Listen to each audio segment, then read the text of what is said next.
It's time for the best coverage of the top stories in sports. The Sports Wrap with Jason Page starts now. Yes, it does on a Monday, and lots to get to over the next 60 minutes. A jam-packed show.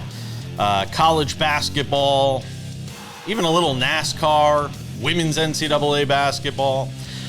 We start things out, though, in hockey, and we're not going to waste a single second. I rarely open the show with a guest, but today was a special exception with Alex Ovechkin scoring goal 895, becoming the all-time goal-scoring leader in NHL history. And here to talk about it with us, we are so fortunate to have Kenny Albert, who was on the call for TNT. So you find out you get this game, and obviously you're hoping, to be a spectator to history and call it. What's going through your mind as you're watching this all unfold yesterday? Well, first I'll take you back a couple of weeks. Our crew, our TNT crew, myself, Eddie Olczyk, and Brian Boucher, we were originally scheduled on Wednesday for a New York Rangers Minnesota Wild game, and then TNT added the Capitals Carolina Hurricanes because Ovechkin was within 6 or 7 at that point. And then a couple of days later, we find out we were going to do the game yesterday at UBS Arena. So obviously you'd love to be involved in a record-setting game or a record-tying game. So we're in Raleigh on Wednesday, and he scores number 892. So now we're thinking, okay, they have one more game Friday, and then we'll be there on Sunday. So I'm in a hotel room in Atlanta watching Friday's game, personally hoping he doesn't score 3. I know the fans in Washington would have loved to have seen it happen at home. And, I have so much respect for him that he did not want to set the record into an empty net. So he didn't go out there when the Blackhawks pulled Spencer Knight on Friday. Yeah. Then he almost had a couple of chances after that when Knight was back in the crease. So I'm watching the game Friday. He scores the first goal early. He scores the second goal. And a lot of us who were involved yesterday were hoping that would be it, and that was the case. So yeah. We were there yesterday, and it's really hard to describe what the day was like.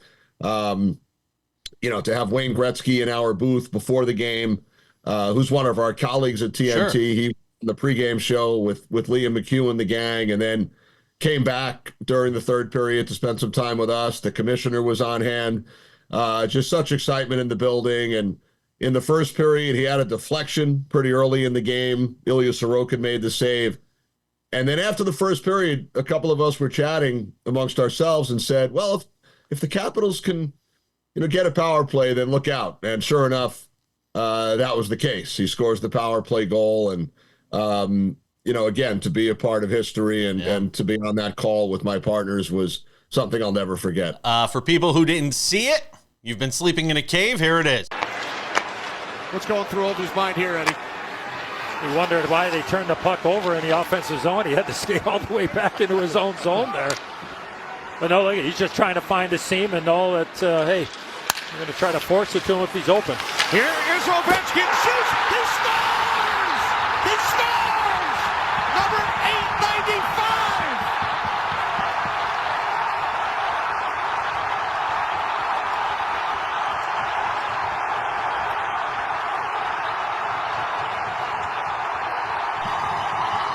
I'm not sure if many people knew what to expect from Islander fans or how they would respond. Was it what you expected in terms of the crowd response? It was, and there were a lot of Capital fans in the building. There were so many red jerseys, so it was a bit of a mixed crowd. And the Islanders won the game, so the fans got to see history, and they also, the Islander fans saw their team win, and that was similar to Wednesday. I thought the Carolina Hurricanes fans did a tremendous job when we were in Raleigh, and they were winning the game 4-0 when Ovechkin scored that night. But the fans paid their respects, cheering loudly when he scored the goal, the chants of Ovi yesterday. I think the fans also felt so excited that they were a part of history and that they were at the game to witness that goal. I wrote a column for MSNBC that's coming out today on this, and I make the argument that in many ways his 895 is more impressive in some ways than Gretzky's 894 in that, and I know they did it in the same number of games. I went and looked back. there was basically a goal per game being scored more in that Gretzky generation than there was in this one. I know look, Gretzky's the greatest of all time when we talk about hockey players, the points total, all of that. How do you take these accomplishments and put them side by side? Well, a couple of things.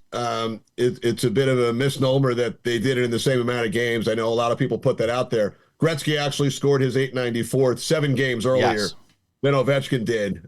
They wound up, at this point, they've played the same number of games, but Gretzky actually didn't score over his last 8 games, so he got there a little quicker. So many thoughts on the subject. Gretzky still has more assists than anyone else has points. So I don't think that record will ever be broken. Wasn't sure the goals record would ever be broken. An interesting perspective yesterday in chatting with Patrick Waugh, the Islanders head coach. He at one time held the record for wins by a goaltender. He broke Terry Sawchuk's record, and then Marty Brodeur broke Waugh's record. So it was interesting to hear from Waugh about what was going through his mind during the chase for the wins record. But, the other thing is Gretzky probably could have scored 200 to 300 goals more than he did if he wanted to. He was such a great passer. You can't take either accomplishment away from either player. Wayne Gretzky was so gracious yesterday and all throughout the week and the months leading up to it. We saw him in the locker room after the game on Friday, on the ice, giving his speech yesterday, and then in the locker room after the game, and talked a lot about Gordie Howe and the reverence that he had for Mr. Hockey and, what it was like. We asked him when we had Wayne in the booth yesterday, what was going through your mind today? Were you thinking back to that day when you broke Gordie Howe's record in 1994? And, how about the symmetry? Gordie Howe held the record for 31 years, 1963 through 94. Amazing. Gretzky held the record for 31 years. So we were joking, who's going to break it in 2056? I only have 10 seconds. If they win a Stanley Cup, do you think he retires or does he play it out next year with one more year left on his deal? Great question. I wouldn't profess to even try to guess the answer to that question. Does have one more year on the deal. Does he want to get to 900? He's at 895 right now. What if he doesn't get to 900 before the end of this season? But Caps hope to have a big playoff run ahead and should be very exciting. Kenny Albert, TNT, was on the call yesterday. He's also got the book out. You can see it behind him, A Mic for All Seasons. Go and grab that in bookstores as well. Thank you, my friend, on a busy day. I appreciate you. Thanks, Jason. Really appreciate it. We're coming back. Are you sitting at home living in pain? Maybe it's in your hands, maybe your back or your hips. The good news is you don't need to live in pain. Why? Because there is Omega XL, a one-of-a-kind, natural, powerful joint relief supplement created from the green-lipped mussels of New Zealand. Drug-free, non-habit forming, it's small, easy to swallow, and it's backed by more than 40 years of clinical research. If you're experiencing daily aches and pains due to aging and overuse, try Omega XL. Just ask anybody who uses it. The results are undeniable. I had a lot of joint pain, and that slowed me down. I had considerable pain in my back. Really felt the pain. I mean, in my ankles and in my heels. I'm telling you about something that's gonna change your life. It has revived me. This works. I'm not a prisoner anymore to my pain. As I was getting older, my joints started to feel that wear and tear. But then I tried Omega XL, and it changed my life. Today I'm here at my ranch exercising some of my polo ponies. So as you get older, it gets tougher. I was starting to suffer some of that business, and then I ran into somebody who said, look, you should try Omega XL. And look what it's done. I feel better than I've felt in the last 30 years. And Omega XL gave me the ability to get back in the saddle. It works great. If you're in pain, I want you to know that there is real hope out there.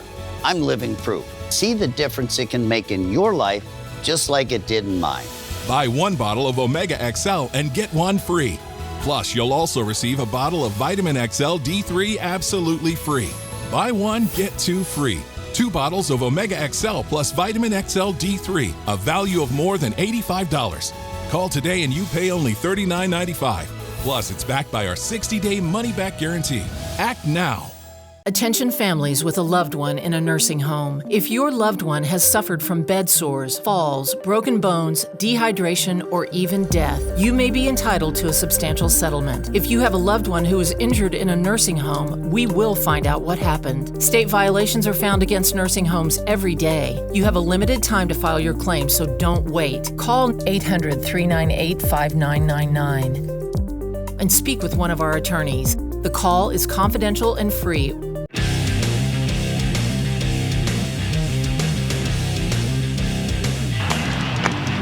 Going through Older's mind here, Eddie. He wondered why they turned the puck over in the offensive zone. He had to skate all the way back into his own zone there.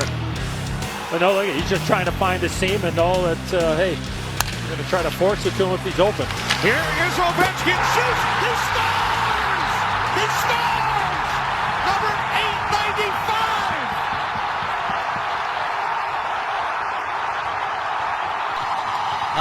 We should all be so lucky as to be able to call a record-breaking goal like that. Kenny Albert had it over on TNT with that old chick yesterday. Welcome back to the show. We talked with Kenny Albert in the last segment about being on the mic and the atmosphere and everything surrounding Alex Ovechkin scoring goal. 895 yesterday, breaking Wayne Gretzky's once thought to believe unbreakable record. We continue the conversation on it now. We say hello to for the first time today, to our friend Sam Yarnell. And look, you're a sort of a resident and somebody who knows that area well, that part of the country. A lot of fans made their way up to UBS Arena on Sunday for that game. Sam Yarnell, as Alex Ovechkin broke the record. I kind of thought he might wait and break it at home this week, but they got it out of the way. He's got 895, and he's the greatest goal scorer in the history of the NHL. Yeah, Jason, no kidding. And to your point about great calls of this goal, let's not let it go unrecognized that Joe Beninati and Craig Laughlin have been on the call for the Capitals for 20 plus years. They called Alex Ovechkin's first goal, and they called goal number 895. And that video where they do the side-by-side, I think Capitals social media put it out, is very, very, very cool to watch. Poetic, right? That's the first thing that comes to mind. 21 years exactly to the day after the Capitals get the win the lottery and get the rights to pick Ovechkin first overall in that NHL draft. And, here we are 21 years later, and he's the greatest goal scorer of all time. It truly is magic. It was magic on ice at UBS Arena, like you said. Ticket prices were absolutely bonkers. I think by the time they were closed, nosebleed seats were in like the $700 range. But hey, you gotta pay a pretty penny if you want to see history, and that's what everybody got to do yesterday out on Long Island. Yeah, they certainly did. And I talked about this. I have a column coming out today on MSNBC about this, that I had weeks to write it because we kind of knew he was going to break the record barring something unforeseen. And my take on it is, I think, and I couldn't get Kenny Albert, he's such a pro, he's not going to get drawn into this question of comparing it to Gretzky's mark. And, he talked about Gretzky, and he was very gracious in sort of talking about it. But I think it's more impressive. You go and look at the era. Gretzky played in an era where there was basically almost a goal per game more scored than the era that Ovechkin played in. You look at the parity around the league. I think his goal scoring mark in a lot of ways is more impressive. And I think it's one of the most impressive records. And we talked about this maybe a month or two ago. I think it's the most impressive of all records in these individual records that we see being broken now, whether it's LeBron, whether it's Brady, all-time yards, all-time touchdowns, Bonds, the home runs, because all of those things I think are sort of muted a little by the eras they're in, the home run stuff for Bonds, the performance-enhancing drugs allegedly, all of that stuff. This, to me, seems the purest in so many regards of all of these records being broken. Am I wrong? Well, I'm not going to get into the reasons that it's not pure like a couple of days after it happened, because I'm not going to tarnish the guy's legacy immediately. But I'll just say, like, personally, I put it definitely up there. Probably, I've said on the show before, probably one. It's right up there for me with Barry and LeBron. And I think now you've got a big three. I think it's Ovechkin, and if he gets to 1,000, like we talked about, last week on the show? Yeah, that's not going to happen, though. I've had some conversations with some people around the game. His contract's up at the end of next year. He's not going to play beyond this contract. That's the impression I've been given with the people I've talked to. He's not. He's going to get to 900. If he decides to play next year. As a matter of fact, our friend Dennis Bernstein, I'll even reveal this because he and I were talking about it off air. He thinks if they win a Stanley Cup, he may not even play next year. Yeah, and that's very fair. Getting to them winning a Stanley Cup in what is famously the hardest postseason in hockey, with one of the oldest goal scorers or oldest cornerstones of their team, especially in that playoffs, would be very interesting. And again, if they get there, we can cross that bridge when we get there for sure. But I do think that there's, especially this season, right? I understand the conversation that you're referring to. And I agree with you, and I think that coming into this season, that was the prevailing thought, that after this contract, which expires after next year, the reason the Capitals gave him this contract was to break the record. I don't think anyone expected him to score 42-plus goals this season, especially in a season where he missed 15-plus games, right? So, and especially in an athlete like Alex Ovechkin, think about the history of that guy's career. He gets fires lit in him by his own personal performance. This, to me, is something that could power him for at least 2 more, maybe 3 more years in the NHL, and that's when you're talking about 1,000-goal range. Yeah, I mean, he plays 2 more years, he's got a if he plays 2 more healthy years, he's got a shot at 1,000. If you look at his current, sort of trajectory, and I thought frankly, it. Look, I'm not going to lie, I thought it, and talked about it with somebody the other day because I was like, could he get to 1,000? It was me. Yeah, it was me. We did. Yeah, because I thought 1,000 was a possibility, but if I had to guess, I don't know. You'd get a good betting number on it. Don't get me wrong. You'd get a great betting number on it. Yes, you would. But I think whatever number the book would throw out would not reflect the actual value of that position. One more thing to throw in on the the how great this record is. Go look at the goalie pads. Yeah. Go look at the goalie pads. I went and did homework on this. Go look at the pads they were wearing 20, 30 years ago versus the body armor basically they've got all around them now. And you say, in some regards, that's more impressive because the pads are way bigger now than they were 20 and 30 years ago. Just another sort of thing to throw into the equation as we try to compare. And look, Gretzky, as I said to Kenny Albert, Gretzky's the greatest of all time. He's got more assists than anybody else has points. I mean, it's stupid. I'm just comparing goal scorer for goal scorer. And Kenny brings up a good point that Wayne Gretzky could have scored more if he wanted to.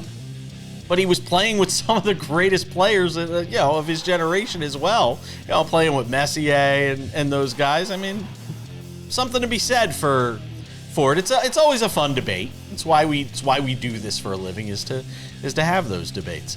Let's debate who's going to win the NCAA championship game. Houston, Florida. We'll talk about it next. Bill Bender's here.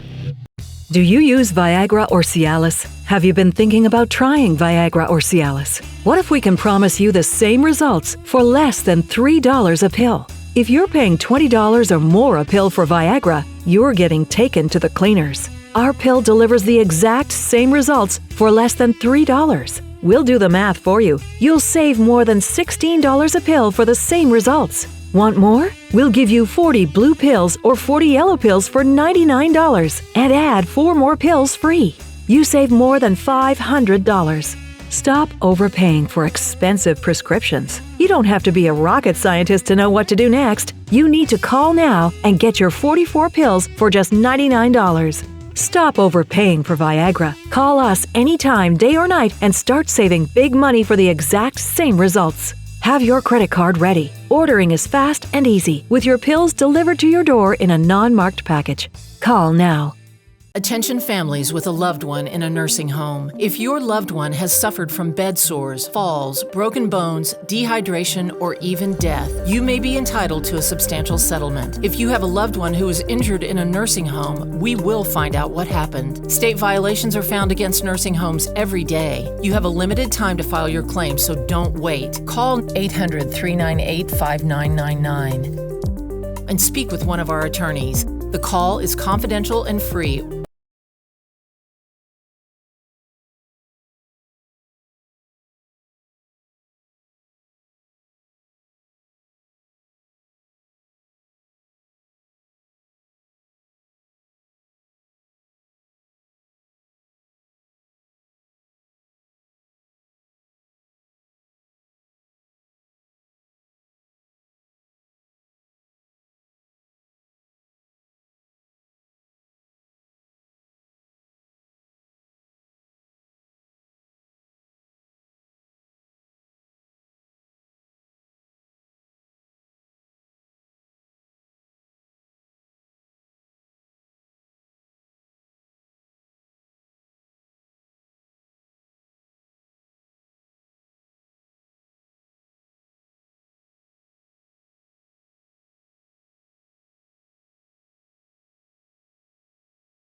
All right.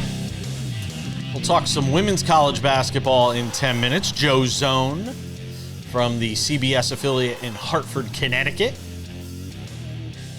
Sister station to one of our affiliates, Wax TV. Talk about the UConn women routing South Carolina to claim another national championship.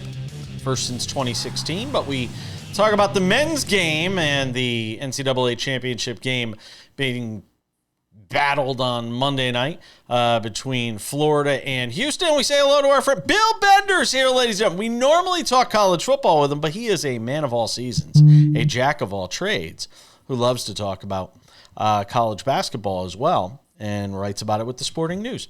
So what was your reaction? Because I ran into the studio and had to make like a YouTube short on Saturday night when I watched Houston rally against those choke artists from Duke and go and take that game away from the Blue Devils. What were you thinking as you watched it?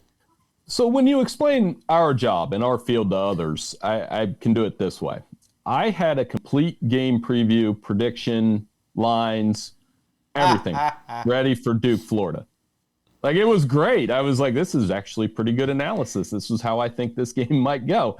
And about when they got it down to 6, I said to my editor, actually at 5 minutes left, I said to my editor, let's not even start reading that yet, because you just, when you can play defense like that, I got to see Duke close. Now, did I at any point think that Houston was going to win the game at 5 minutes? No.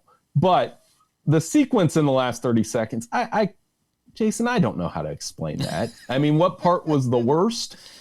Probably the inability to get the ball in bounds on the first one, where you had to blow a timeout, and you could tell Duke was pressing from that moment on to the end. If you look back at that in the body language, Duke was pressing a little bit. Yeah, I see the same thing, and it's almost like they thought with a minute left the game was over. They forgot it's, college basketball game is 40 minutes, not 39 minutes. And Cooper Flagg was so good down the stretch of this game, and that's what's going to be forgotten, by the way, because of the way it ended. Cooper Flagg was so good in this game up until the final, minute, where you kind of needed some leadership in that moment. And it just felt like nobody stepped up in that leadership role in the final seconds. No, I mean, and what part do you need? Is it simple as make a free throw or, box out and not allow a dunk? I mean, the three-pointer, that happens when teams are down. They hit three-pointers at the end of games. I don't know what you guys' opinion of Cooper Flagg's foul was. I think it was a little bit tic-tac, but at the same time, just back off, Yeah, he's boxed out in that spot. What are you doing? Right. Like, it's, let it happen. I didn't like that call. I didn't like the officiating, and I'm not one to pick on refs, but I thought the officiating in both games was very awful, bad to awful. And here's one other thing I'll say. I'll ask you guys another question. What did you think about all these reviews in the final? Oh my God, both games. I think that was ridiculous. I wonder if that has some impact on a team late in the game when you have those things going on. Oh, well, like any sport, right? It just maintains momentum. So if it's, if it was a Houston dunk that was getting reviewed for whatever reason, Duke was having to sit with that for so much longer. Bill, on the other side, obviously one of the more underrated because of the late game comebacks of the Final Four was that Florida team coming back in the second half against Auburn. When we look at this final, though, matchup with two teams that went down early and came back late, what do you kind of take away from that, and who are you looking to back in this final? Well, whose moment is going to be? Is it Walter Clayton? Because it's kind of been Walter Clayton's tournament. Back-to-back 30-point games, the way that he brought them back. Texas Tech was a good dry run for what we might see tonight. Because do Florida's post players, can they handle Houston's post players? They're big. Roberts is big. Tugler's big. And they were physical and strong. And I don't think Florida's post players played well at all against Texas Tech. So that's one thing to watch. And then the other, is Houston, do they make them uncomfortable? What wins? This is one of those classic offense-defense matchups. You guys know that. I'm not telling you anything you don't know. But does the defense make them uncomfortable from the standpoint of Florida just starts taking, they might seem like uncontested threes, but they're not high percentage threes. And I think that's something to watch throughout the game. Well, yeah, I just wanted to see, Bill, from like a broader perspective, because we haven't had a ton of time to talk to you during the tournament. It's something that Jason and I have discussed a ton of, is the chalk in this tournament. What's your takeaway from 4-1 seeds in the Final Four and obviously this Florida-Houston final matchup?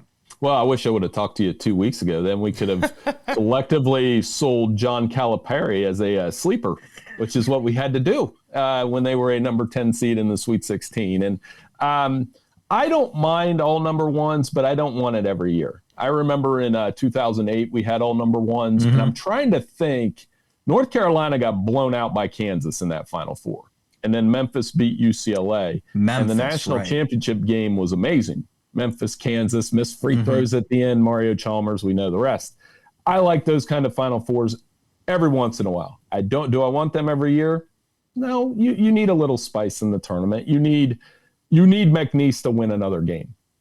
As much as Amir Khan came and went through the spotlight, you need that for another game. You need Drake to win another game, and move on. One of the things I'm most concerned about is those one bid leagues went 2-24 in the tournament, and seeds 1 through 4 won by an average of 23 points per game. If I think that's healthy for the tournament, absolutely not. And when you look at the last 2 years, right, 2 double-digit seeds have made it to the second weekend. You're talking about an NC State team coming off of a conference tournament win in a Power 5 conference, and this year a Calipari-led Arkansas team out of the Power SEC. So I'm totally with you there. On that subject real quick, Bill, we only got about a minute left, but the SEC this year in college basketball was this powerhouse. Do you think that plays into this national championship at all, or can Houston keep up with that insane basketball conference? I don't think the SEC needs to win it, but it wouldn't hurt. When you have a banner year where you have 14 tournament teams, 7 Sweet 16 teams, multiple Final Four teams, you got to cut down a net. And it wouldn't hurt the league to have somebody other than Kentucky do it. Now Florida has done that twice, so it's not like it's never happened. But I do think for a 13-year drought, if they win, their drought's over. Then the only one that has a prolonged drought is my Big Ten. The homerism that I show in the Big Ten to you guys every year, and now that drought goes on 25 years. That's tough to live with. The SEC Basketball Conference. Always appreciate you, Bill Bender. Thank you.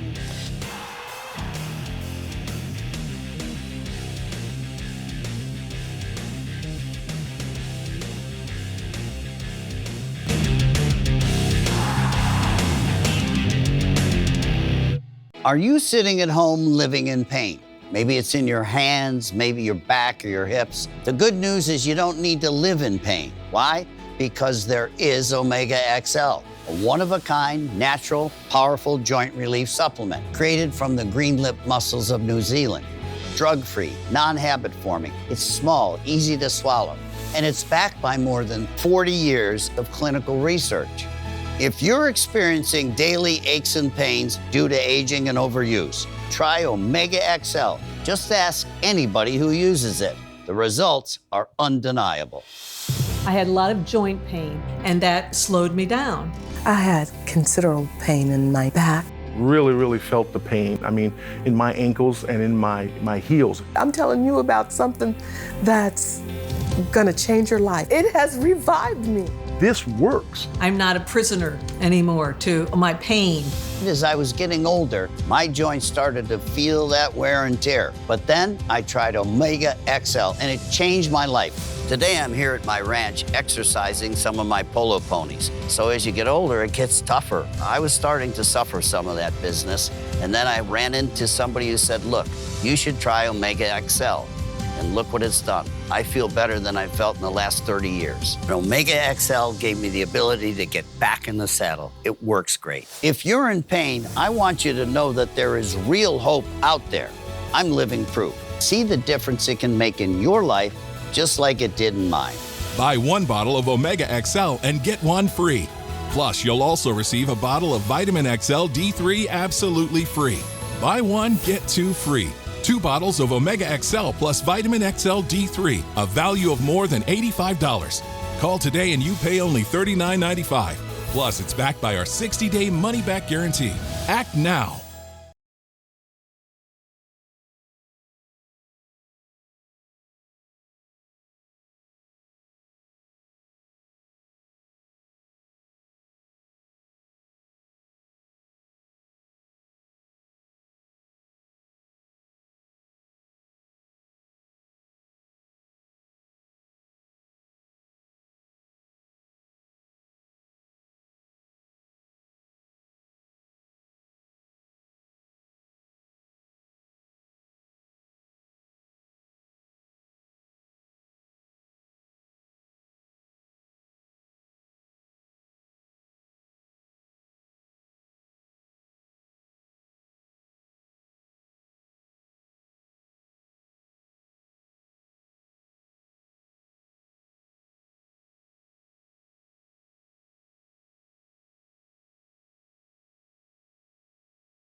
And this Monday edition of SportsWrap continues. We've previewed the men's championship matchup between Houston and Florida. As shocking as it is that that is the matchup we have. Now let's recap. First Huskies national championship for the women's program since 2016. And I get to go to a trusted old friend to talk about it. Joe Zone, the longtime sports director at WFSB, Channel 3 in Hartford, Eyewitness News. One of the very first people that ever saw me in front of a camera and said, hey, there's hope for you, kid. I appreciate you giving me some time because I know it's been busy since the Huskies won the national championship. Look, this one's got to be, I mean, they're all special, I'm sure, to Geno, and there's been so many, but this one's got to mean something more considering it's been so long, and now he's doing it in a different era of women's college basketball, really. Yeah, Jason, all those things you say are true.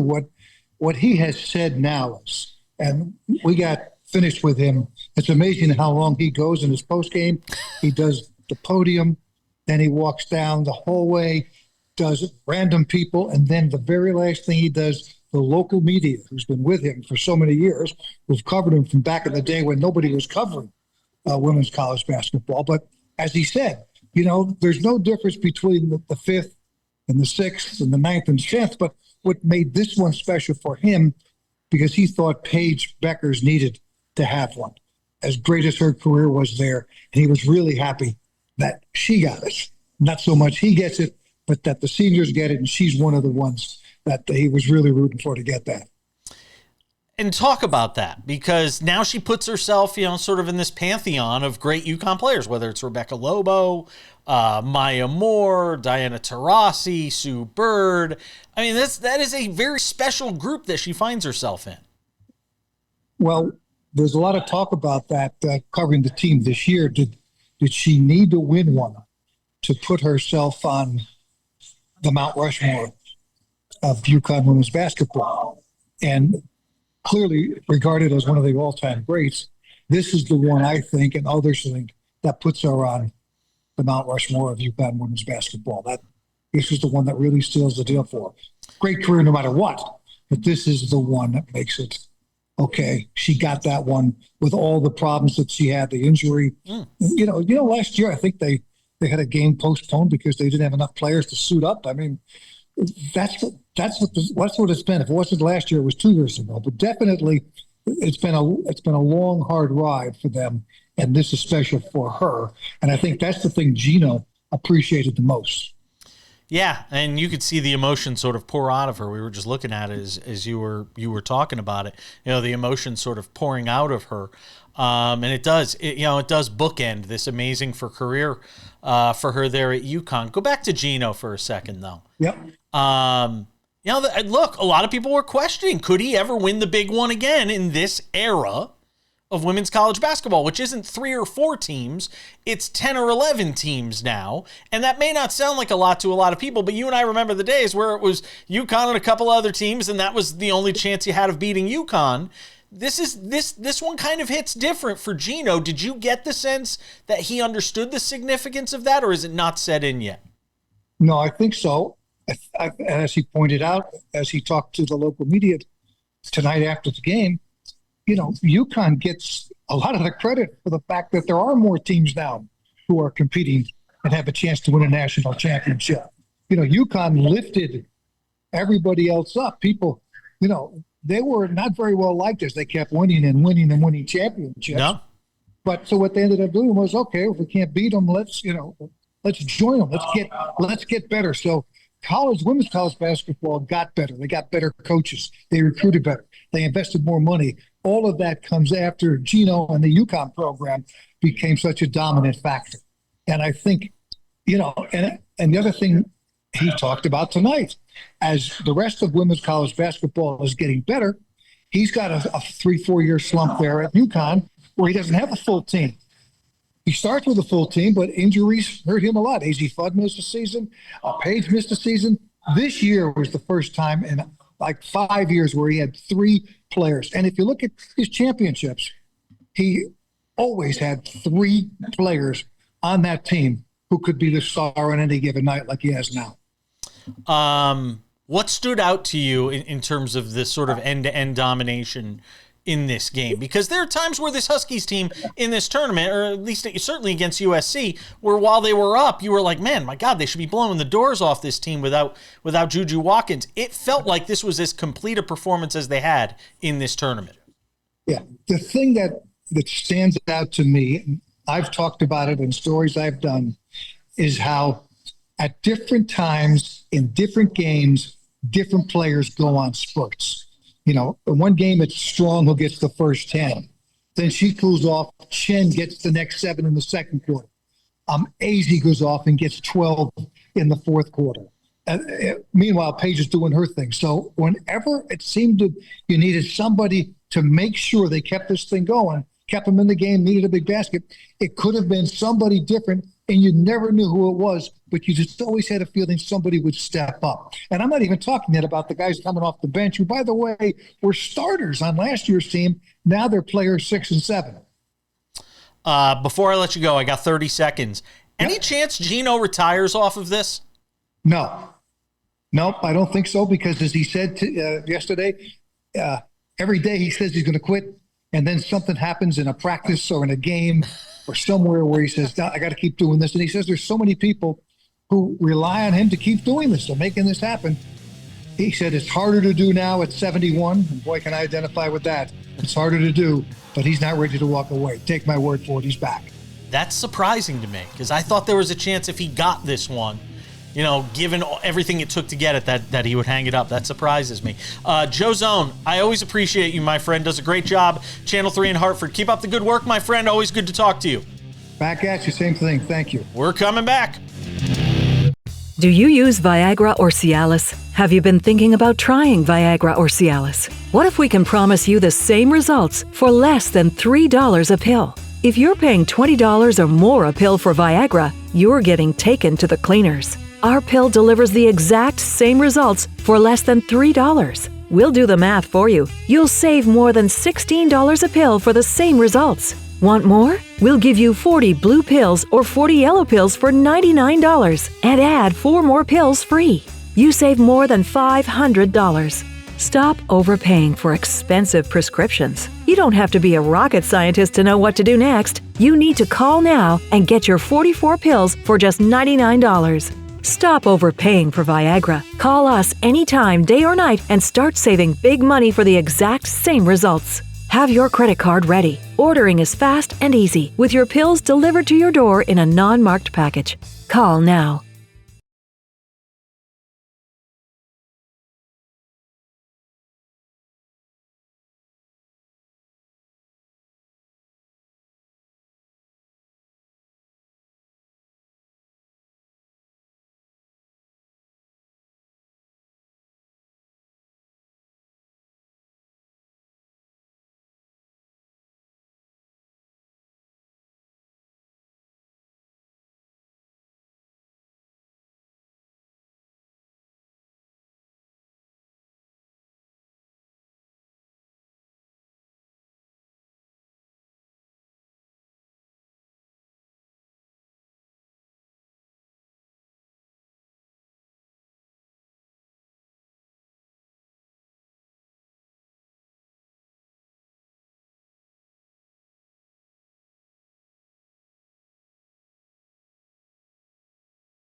Welcome back to this Monday edition of the show. Odds and Ends wraps it up in 10 minutes with a little bit of baseball.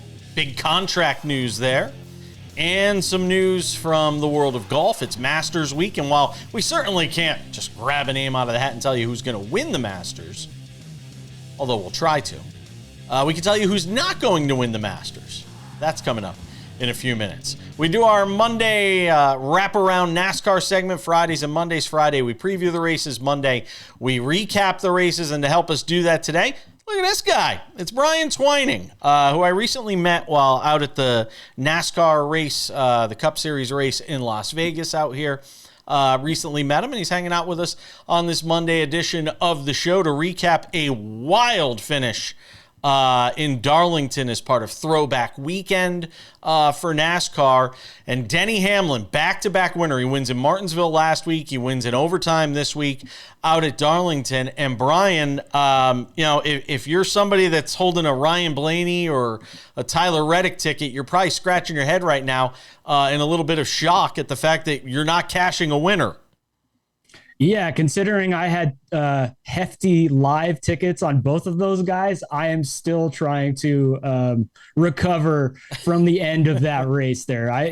Although a lot of people are in social media saying that the race was boring because William Byron led an amazing 243 laps from the green flag, which I believe is the most consecutive laps led ever at a Darlington race. So congrats to him. But in what has become all too common in the NASCAR Cup Series, and I guess in all of NASCAR, we get some weird late race caution, which kind of resets the field, taking away the win from who was the best car, and that being Ryan Blaney. How do you feel about the late race cautions? Because we see it in so many races. I've talked about it with Tino in the past and sort of how NASCAR handles it, and drivers being punished at the front of the pack for something that happened somewhere else in the race. How do you, as a NASCAR aficionado, as a fan of the sport, and not just somebody who has money on it and winds up, not cashing a ticket, but from the NASCAR fan perspective? I can see it from the point of view that it creates more excitement, and the overtime restarts, the green, white checkered restarts are very exciting because it's a matter of who gets on the gas better and whose tires stick. But from a pure racing perspective, it kind of ruins the day, because in the end, we kind of want to see the best car or the fastest car find victory lane. And especially when you're betting on this and you kind of have that pinpointed and that guy doesn't cross the checkered first, it's extra frustrating. So I guess it is kind of annoying, but it's just the nature of the sport. Yeah, it is. And what do we say about Denny Hamlin here and sort of the way this NASCAR season has played out? You've got Christopher Bell winning, 3 straight races. Now you've got Denny Hamlin winning 2 straight. Hamlin couldn't win for love of money for 30 plus races. Now he wins 2 in a row. I mean, how do you sort of put these things together?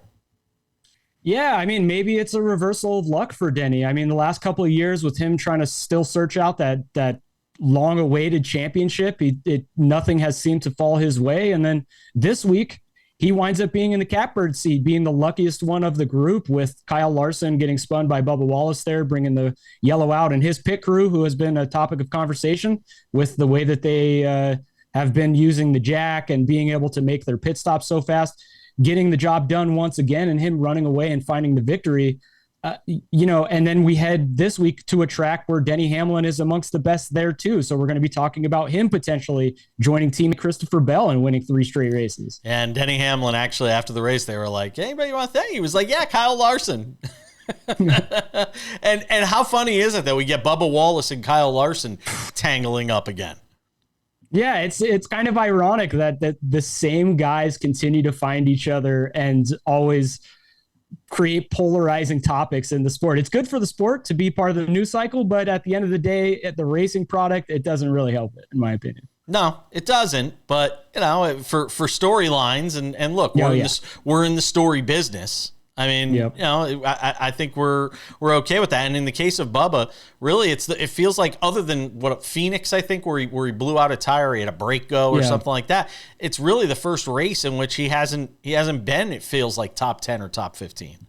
Yeah, and I think on Bubba's case, also a lot of other drivers too, like Ryan Preece, for instance, a lot of those guys got stuck on the wrong end of another earlier caution, which came out at right after a pit cycle began, pinning guys a lap down or just kind of forcing them to have to then drive through the field with everybody on equal tires when they had track position prior to that. So, when you look at this race from a blimp perspective, there's a lot of guys who got results that didn't necessarily earn those results, both good and bad. Real quick before I let you go in the last minute here, looking ahead to Bristol next weekend, what do you have your eye on, maybe in trying to grab some value early? What are you looking at? So there's 2 triples being attempted here this weekend. Denny Hamlin going for a 3rd straight win in 2025.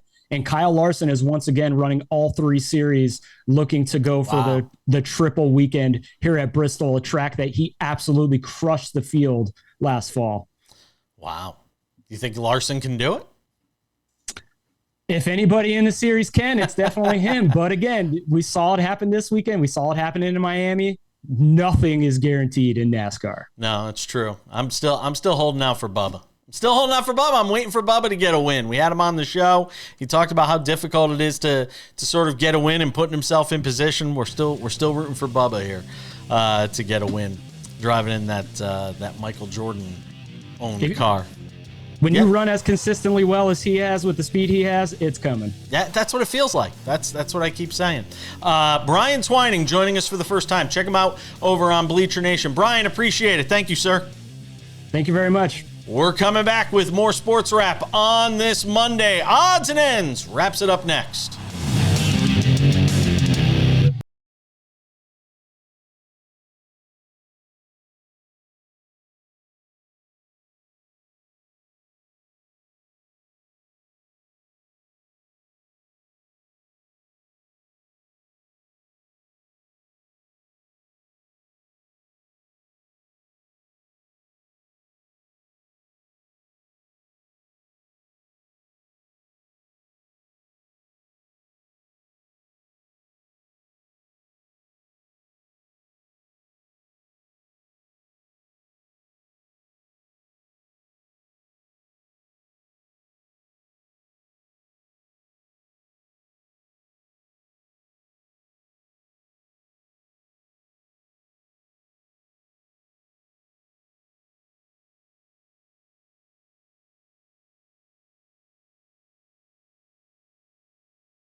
All right, just about time to put the wraps on this baby for a Monday. Great show tomorrow. Clint Hurdle will be here. Former big league skipper. Got a book out. Talk to him about a whole bunch of baseball stuff. Looking forward to that. If you haven't done so yet, make sure to subscribe to the Sports Wrap with Jason Page podcast. We're available on all your favorite podcasting platforms: Spotify, Apple Podcasts, YouTube Podcasts, iHeartRadio, TuneIn, Odyssey, Amazon. Anywhere you get a podcast, go and check it out. Also, we are doing some big things on the Sports Wrap with Jason Page YouTube channel. Clips from the show, extended clips, stuff that doesn't make it into the show because we simply run out of time. Some of our conversations tend to go longer. Sometimes Sam decides to ask meaningless questions of David Auriemma. You name it, we've got it somewhere in the show over on that YouTube channel. So go and subscribe to our YouTube channel today. Without any further delay, ladies and gentlemen, time for some odds and ends. Presented by our friends over at Edge Boost. Are you making money extra every day from your sports betting? I'm always about finding ways to take sports betting to the next level, and that's exactly why I am pumped to tell you about our friends over at Edge Boost, the financial platform paying you cash back to wager.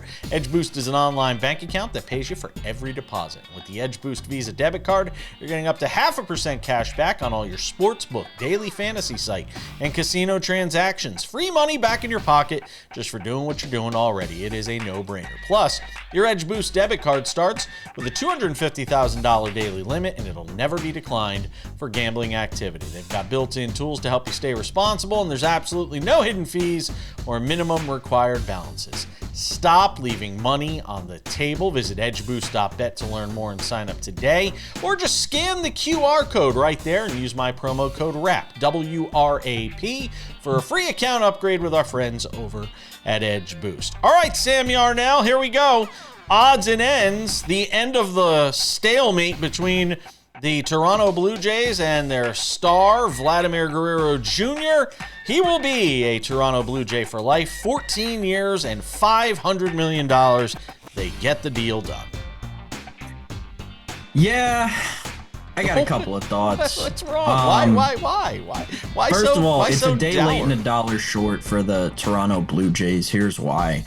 Juan Soto, other notable free agents, openly came out this past offseason after they signed with other teams and said, why were you not so interested in the Toronto Blue Jays? Oh, well, because you see, they've got this tendency to not pay their stars. If they had done this in December, November, it would have been perfect. It would have been amazing. It would have been great. But they waited until after opening day. They kicked the can down the road that long, and I get it. I understand that when you talk about management with the Toronto Blue Jays, there are more steps than all 29 of the other baseball clubs have to go through, I should say, with regard to getting money approved, getting these sort of contracts actually across the finish line. But all that said, this guy is the cornerstone of their franchise. They've made that very, very, very clear. And now you're talking about a legacy cornerstone of your franchise. You got to lock that guy up much earlier than this. And I can't believe they let it get to this point. I'll be curious. Yeah, okay, go ahead. My Real other quick. takeaway is this: we've found ourselves fully enthralled in an era of wildly long contracts in baseball. Yep.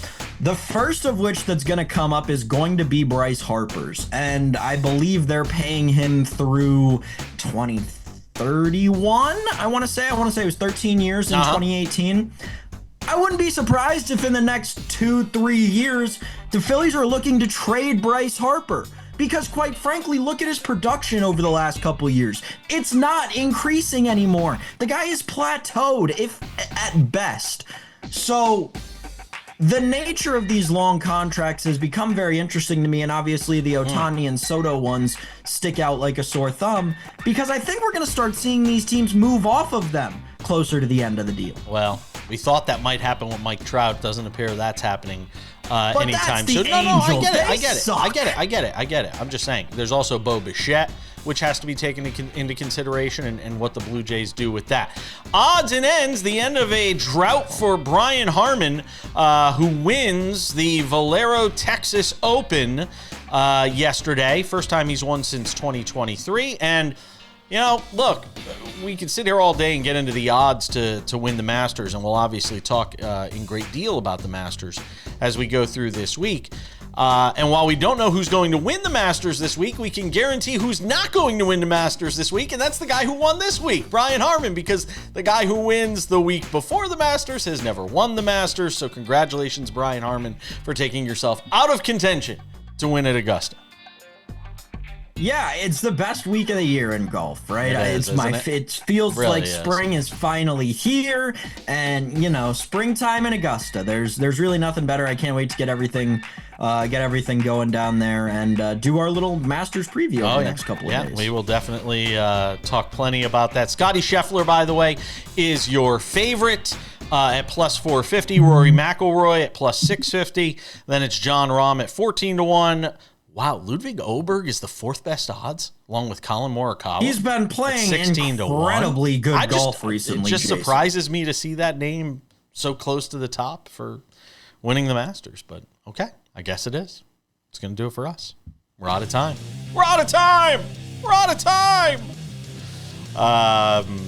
Busy show today. Do I have time to thank everybody? Joe Zone, Bill Bender, Kenny Albert, Brian Twining, you, Sam Yarnell, everybody for watching. Clint Hurdle on the show tomorrow. The former big league skipper stops by. Looking forward to that. That's it. I have nothing else left to say. We'll see you tomorrow.